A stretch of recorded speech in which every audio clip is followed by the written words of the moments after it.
ಪಿತನ ಸುತನ ಮತ್ತು ಪವಿತ್ರಾತ್ಮರ ನಾಮದಲ್ಲಿ ಆಮೇನ್. ಕರುಣೆಯ ಕೊನೆಗಳಿಗೆ ಭಾಗ 2 ಸಂದೇಶ 20. ಮಾನವೀಯತೆಯ ದುಷ್ಟ ಪ್ರವೃತ್ತಿ.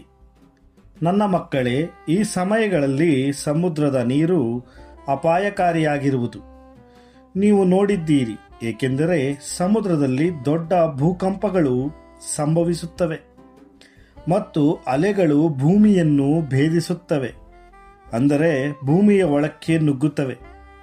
ಮಾನವರು ದ್ವೇಷದ ಕಡೆಗೆ ಒಲವು ತೋರುತ್ತಾರೆ ಮತ್ತು ಸೇಡು ತೀರಿಸಿಕೊಳ್ಳುವ ಬಯಕೆಯು ನೇರವಾಗಿ ಎಲ್ಲ ಮಾನವೀಯತೆಯನ್ನು ಅನಿಶ್ಚಿತ ಅಥವಾ ಸಂದಿಗ್ಧ ಪರಿಸ್ಥಿತಿಯಲ್ಲಿರಿಸಲು ಪ್ರಾರಂಭಿಸುತ್ತದೆ.